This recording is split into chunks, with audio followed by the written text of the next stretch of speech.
I like Hong Kong very much. It seems as if I waited forever to finally come to Hong Kong. I always wanted to, and it seemed to take a long, long time. But when I finally did, I was quite enchanted. It's so beautiful, and I enjoyed the audience very, very much. But I have to say this time, I am absolutely blown away by the venue. This is such a beautiful hall. It's a gem of a space. It sounds, which is of course the most important, it sounds beautiful.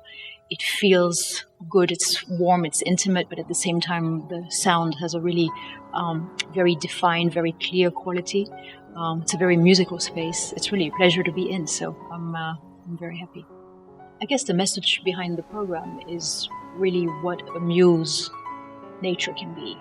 Obviously, to so many composers, in the general sense, so many artists, creators have been known to need to be in contact with nature, to go take a walk in the woods, to be looking at a mountain, looking at a lake, being in a preserved environment, in an untouched environment, to be able to connect with their creativity. In general, anyway, so many poets and composers and writers and, of course, painters. But in the specific case of these pieces, it occurred to me that water seemed to be such an inspiration for so many different composers. Making the final selection for the program was actually quite challenging because there are so many more pieces than the ones that appear here. One thing which occurred to me, though, is that many are similar in terms of the language that they use, pianistically speaking. And at the end, I was trying to choose the more abstract pieces which were more stylized in their expression. I also wanted to include as many composers as possible. But I also did not want to form an entire program. I was concerned that it might be too obvious and perhaps a little monotonous as well. So I found it stronger to select one piece for each composer. The program as a whole being that I play it without interruptions between the pieces. They also had to create a musical ecosystem of their own. And the way that they echo each other, the way that they throw light on one another, I find is a very beautiful organic process.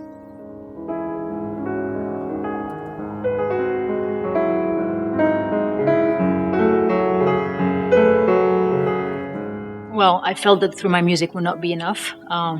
Music is, of course, giving me a very special avenue to communicate with people. And to communicate around the music as well, as we're doing together right now.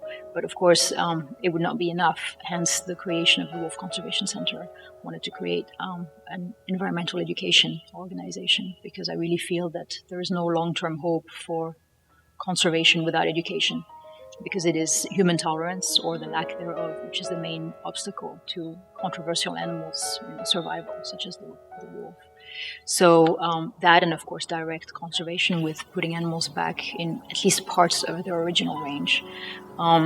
So that's the idea behind the organization. That's also something that was never planned. It sort of just happened. I would like to do more of that. There is no immediate plan for a fourth book at this stage. But also this always seems to be something special. I don't consider it special. My first friends were books before I even became familiar with music and got the chance to start practicing an instrument.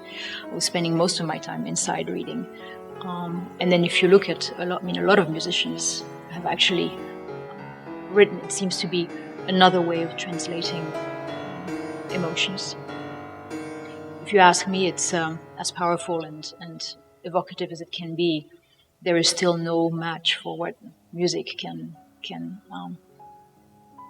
create, and the way that it can touch your soul and connect with a human being. I think that's, for me, what makes it one of the most powerful art forms, is that it speaks to another sphere of the human soul and heart. So it reaches people on a deeper level. And I think it's something which you can't, it creates a level of awareness, not only for the way things are, but more importantly, the way they could be. And so I find that when people are communing, this idea of communion in one common vibration is so incredibly strong and so inspiring. And I feel it when I come out from listening to a concert of a colleague or listening to a recording, which inspires me, from someone else. there is something which is so, it's pure exhilaration. All of a sudden you feel as if the music has lent you wings and you're capable of so much more than you were before you heard it. And I think this has to do with this this idea of being touched and being moved to your core, and how that changes you and enables you to tap into your full potential.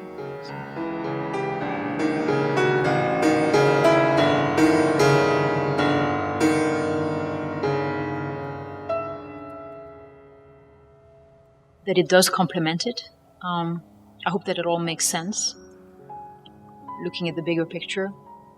But I do feel much more exposed if I'm playing than if I'm writing, because I think there is a vulnerability in the act of live performance, which is, unique. You can't mimic this in any way. There's an urgency, this element of not being able to take anything back and having to come out there and then give everything that you have in that moment.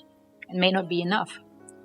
It may not be what you know you're capable of giving at some other time, but it has to be everything that you have at that given moment, and it has to be in complete honesty. I think also what's a true gift about being a performer is that you're just a medium. You're an open channel between the world of the composer and the individual and collective consciousness of the audience, and that's really a gift. It's also a big responsibility. So it's a reconciliation of opposites. On the one hand, you have to have a strong enough ego to be able to even walk out there and not crumble. But when you start making music, you have to make abstraction of who you are, because it's not about that anymore. And it's always a challenge. I guess that's the big question. I remember being asked these things already when I started with Scary 30 years ago. And I remember never being able to say specifically, okay, I want to have done this. Of course, I knew that there was a lot of repertoire. I wanted to get to places, people I wanted to play for and play with. But my main goal, I would say, is personal and musical growth. That's really the only thing I can wish for, is to keep developing as an artist and as a human being. I'm not really sure exactly with the turns of life to be accomplishing this. What I want to do is always make sure that there is room for the unexpected. I find that depending on one's character, it can be quite a challenge, because if you're very determined and you have a one-track mind, as is my case, you tend to fixate on one point or one goal, and then of course you take the straightest road to get there as quickly as you possibly can. And that can be a shame, because sometimes you miss out on some of the loveliest encounters and things that life has to offer. So it's finding that balance between being driven and really just taking time to absorb what is around you and reacting spontaneously to what life brings in your path.